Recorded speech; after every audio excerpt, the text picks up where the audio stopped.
Hello, I'm Apple, and today we're here to talk about how to recognize arguments or how not to start a fight when there's no need. You might think it's pretty obvious when someone is making an argument or not.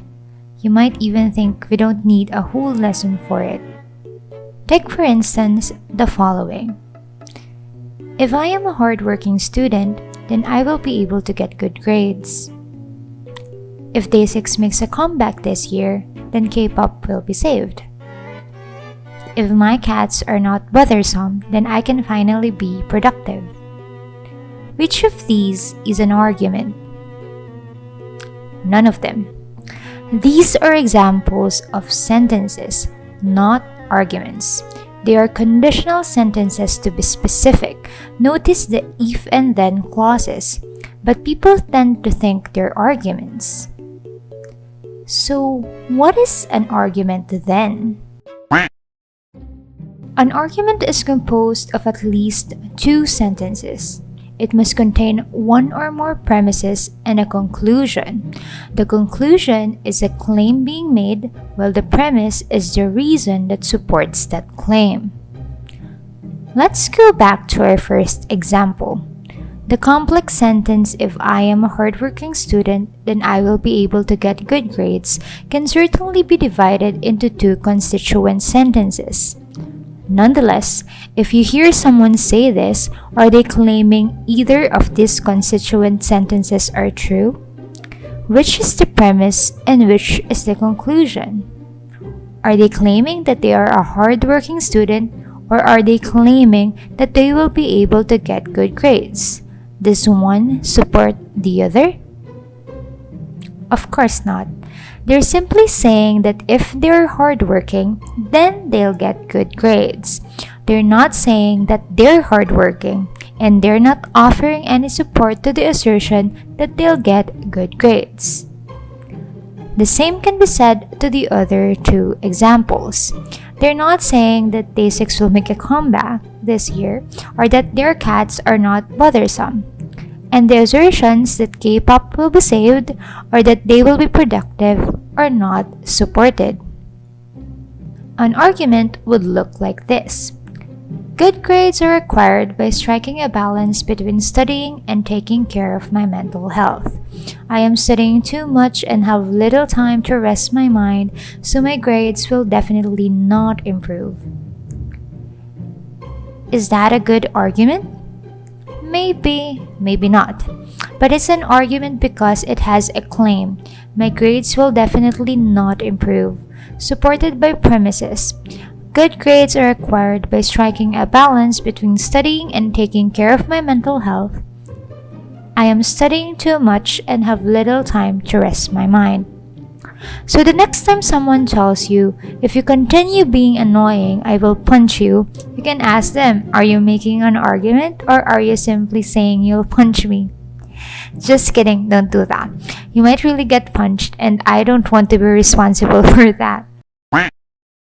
Now that we know not to confuse a conditional sentence as an argument, let's proceed to discuss what makes a good argument. Obviously, it's not enough to simply know if someone is making an argument. It's also important to determine if they are or you are making a good argument. First, it's important to make a distinction between what is valid and what is true. A valid argument simply means that the premises support the conclusion. However, an argument can be valid without the conclusion being true. At the same time, a conclusion can be true while the argument can be invalid. A good argument, therefore, is both valid and true. Here's an example of a valid argument with a false conclusion. Premise 1. Spiders are insects. Premise 2. Insects have 6 legs. Conclusion: spiders have 6 legs. What makes this a valid argument is that the conclusion makes sense based on the premises given. But we all know, or I hope you know, that spiders are not insects, which makes premise 1 untrue. A false premise often leads to a false conclusion. You do know that spiders have 8 legs, right? They teach that in school. Let's take a look at another example. Premise 1. Insects are invertebrates. Premise 2. Insects have 6 legs. Conclusion: Taylor Swift's album Evermore was released in 2020. This is an example of a bad or invalid argument with a correct conclusion. The premises do not present information that supports the conclusion. There is no connection between these statements. The premises and conclusion just happen to be true. A very simple but valid argument may sound like this. Premise 1. Margaret is either outside or in the kitchen. Premise 2. Margaret is not outside. Conclusion: Margaret is in the kitchen. I mean, it's pretty self-explanatory, right? Premise 1 establishes that Margaret can only be in 2 places, outside or in the kitchen. Premise 2 states that Margaret is not outside. Therefore, she can only be in the kitchen. Assuming that the premise 1 and 2 are true, then this also makes a good argument, but we don't know where Margaret really is. This one is tricky. Premise 1. John likes old anime. Premise 2. Detective Conan is an old anime. Conclusion: John likes Detective Conan. Is this a valid argument? If you answered yes, then you're correct to an extent. But if you think about it, maybe John hasn't seen Detective Conan yet. Maybe he only likes the old anime he has watched. How may we improve this?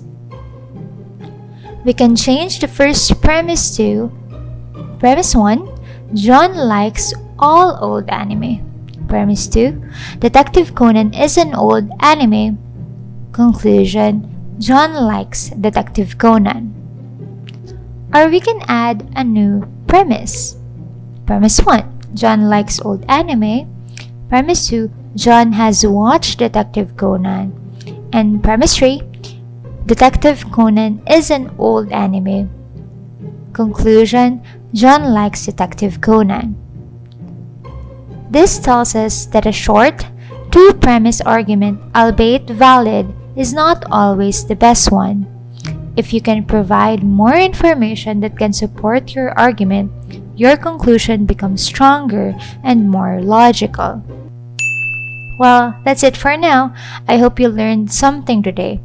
Next time, I will discuss the ways that will help you determine if any given premises are true, as well as the proper form of arguments.